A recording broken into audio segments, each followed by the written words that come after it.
Philadelphia Eagles, you can't do the eyebrow thing when I do my intro. Every time.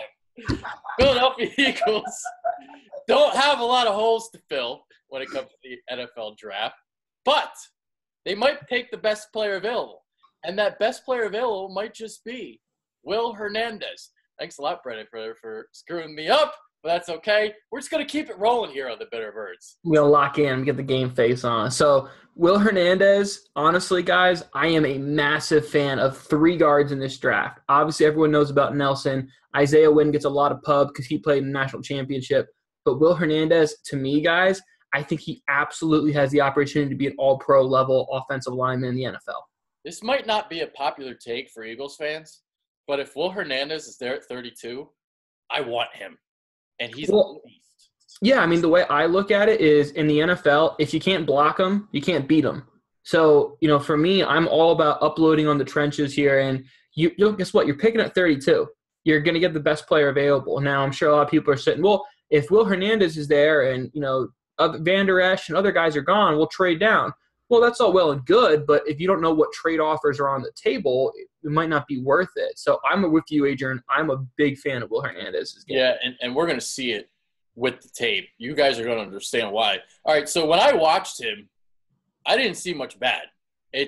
There's not much bad here. We're going to nitpick some things, but you're going to see a lot of beast and a lot of beef with Will Hernandez. So obviously with a mammoth man like this, I mean, just look at this picture here. This is the UTEP offensive line. This team, did they go 0-12 this year? Yeah, they did. They didn't win a game. So look at Will Hernandez compared to the rest of this line. I mean, you got 350, and then it looks like he's playing with Pee-wee teammates. And he's got the old school cowboy roll too up there. Yeah. I mean, he's just like this vintage 1980s offensive lineman. I'm just imagining a crop top on him. I love this so much. I love the way I imagine Will Hernandez. I also could see him on Fridays and Saturday nights at whatever team he's playing, also doubling as a bouncer at some club and just kicking people out the club. Yeah, and what he's doing right here, he's kicking 92 out of the club. So he's 92. I don't know who that is off the top of my head for Oklahoma, but I'm glad that there was Oklahoma tape available because it's like you can only see so much against North Texas and Middle Tennessee State, some of these teams. But to see him flourish against Oklahoma, that's what I wanted to see. And this is awesome. So you can see the power right here. One hand. He's blocking 92. One hand. Especially as a guard, a lot of times you're trying to think you have four eyes, 2 in your head, 2 on the end of your wrists. So what he's going to do here is Adrian hits play. He's going to be able to get that right hand inside and also be able to snap his vision and see, hey, is there any outside threat that I need to be aware of? But what I love about this play is Will Hernandez is that dude. This ball's gone. The ball is past him. He doesn't care. Honestly, I don't think Will Hernandez gives a shit about where the football goes. He just wants to push people. And my favorite thing about this is the little swing we see here from Oklahoma defender, and he starts to cry because that Oklahoma defender, he's probably a 4 or 5-star recruit. Will Hernandez only had UTEP offer. So I love this edge he plays with, man. I think this is awesome. Yeah, he's frustrating him so much that he's got to hit him at the end. I love it. Awesome. And I believe he did draw a flag on this play. I mean, he's like I said, he is that bully in the middle. And you know what? He's not arrogant. He's a very quiet cat. I had the privilege of getting to know several of his high school coaches because he grew up out here in Vegas. Everyone has said he's a very humbled, quiet dude, but you put him between the lines and he's just a straight bull. Yeah.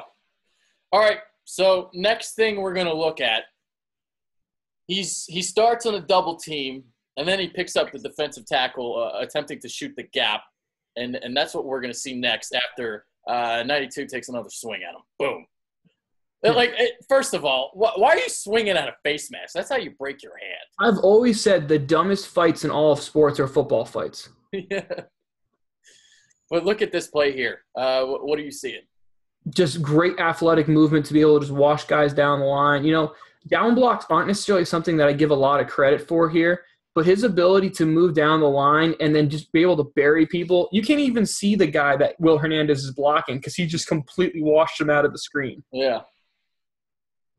So the linebacker's attempting to come through, and he's just washing them down the line of scrimmage. He's gone. He's disappeared. Will Hernandez was David Copperfield there and made that defender disappear. Yes, he did. Yes, he did. And unfortunately for UTEP, they have a running back that can't get anything out of this. No. The last good running back they had was the guy who dropped by the Packers, who I can't remember. I think it was Aaron Jones, I want to say. Aaron Jones, yeah. Aaron Jones, yeah, last year. Yeah. So, Yeah. again, there's not a lot of talent here at UTEP, but again, Will Hernandez doesn't care. He just thinks football is about his job being a bully against the other guy. So I think he's a nasty offensive guard. There's a hole up the middle there, pal. Why don't you take it? Yeah, there's a lot of red shirts going this way. This is usually not a good idea. Yeah, well, it's UTEP. They went 0-12 for a reason. That's All right, now we're going to see him on a screen. So you want to see a 350-pound guy run? Check this out. This is awesome. Big human moving right here. Now, as we know, Eagles, Kansas City, very, very aggressive linemen. We need to be able to move in space a lot, especially with the screen game, draw game, etc.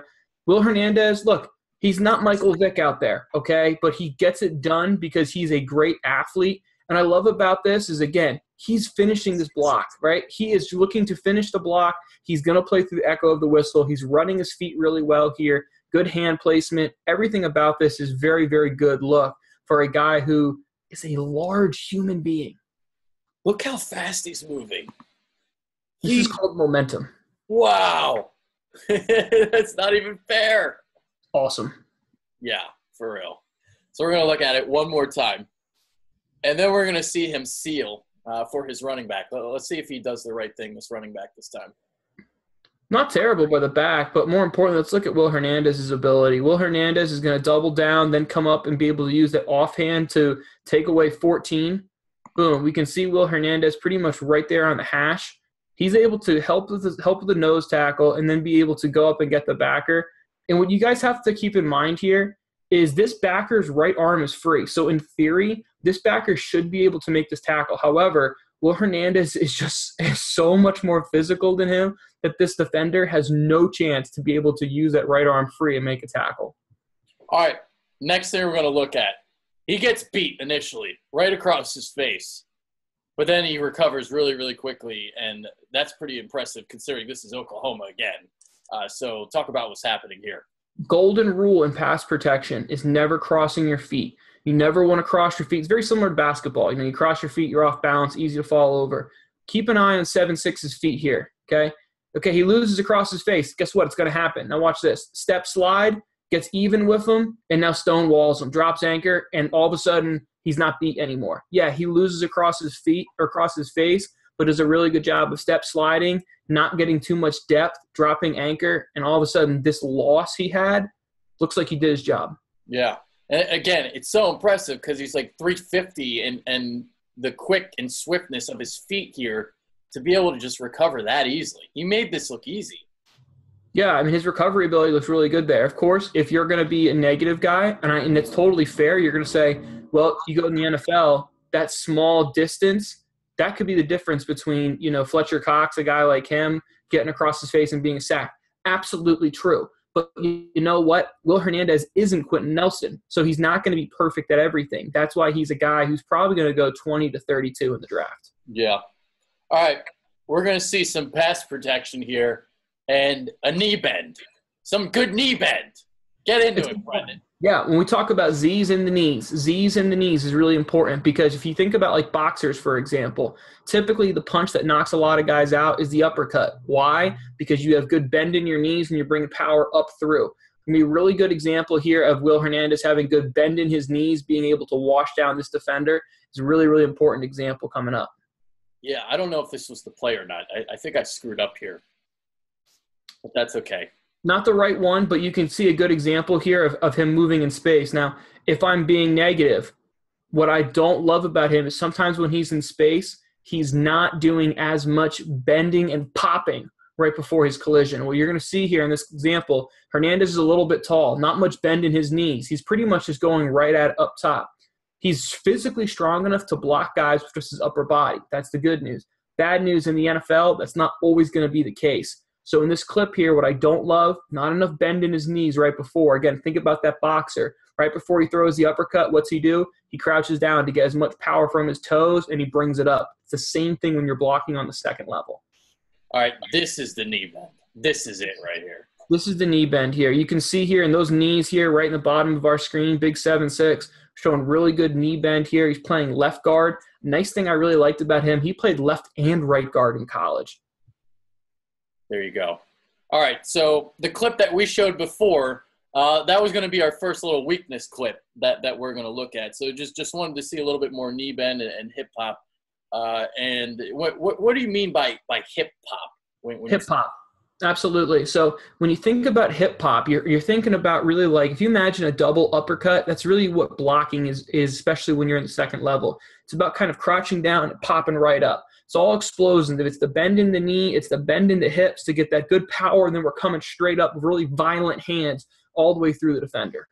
Yeah, and you know, this is an example of him pulling, but you'd like to see a little bit more hip hop on this block here. Yep, when you're kind of seeing here, guys, he's overextended, right? His arms and his chest are much further than his feet are. This is an example of he is only blocking with his upper body. He's in a complete lunge position right there. Again, he's absolutely physically strong enough to get away with this. And you know what? He probably is going to be physically strong enough to get away with it in the NFL too.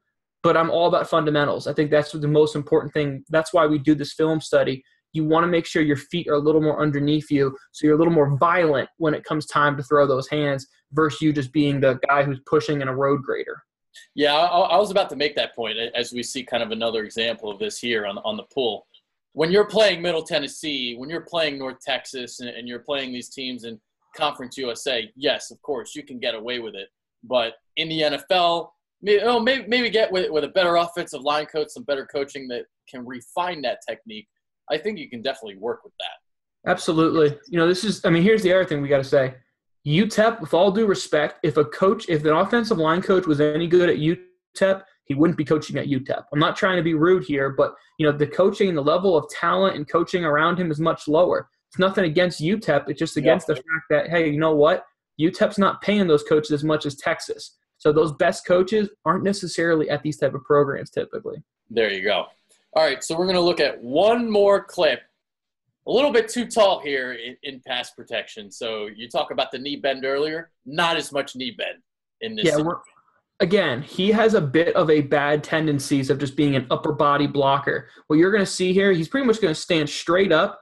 Now, he gets into a lunge position and he loses because he gets so tall here. He's lunging, which allows the defender to rip off him, and now his momentum isn't going to carry himself. So you're going to see him kind of fall inside because he's in a lunge position. This goes back to not having a great knee bend and not being in a powerful enough lower body position. There you go. So there's Will Hernandez in a nutshell.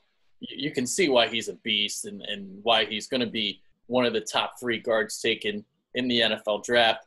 We'll see just what the Eagles do if he is on the board at 32. Do you draft him or do you trade back? We shall see. So ultimately, where do you think he does go, Brendan? I think as early as a team like the Detroit Lions, you know, with Matt Patricia coming there, I think they're going to want to be really physical. The interior of that Lions offensive line certainly can use it. I honestly, maybe I'm just biased here and I'm just, you know, buying into his hype too much. I don't think he gets out of the first round. Because I think if you're a team like Cleveland, or even if you're a team like the Giants, who's early in the second, I would trade up to get him because I think he's that good. Guys, I really think he has the ability to be an all-pro level offensive lineman in the NFL for years to come. The problem, offensive guard isn't left tackle. It doesn't have as much of value. So that's why we see these guys typically go later than they probably deserve to. All right, so here's the follow-up question I have then. So, yeah, sure, not valued as much, but will it be valued a little bit more this year because the tackle class isn't really that great? That's a fair question, Adrian. And you know what? I don't think it affects one more than the other because I think these 3 guys are good enough that even if it was a great tackle class, I would still love all 3 of these guys equally. There you go. All right, that's Will Hernandez. Hopefully people watch this because it's a guard and it's not sexy, but the tape is sexy if you like offensive line play. Brendan Albert, I'm Adrian Fedke. Take care. Appreciate it.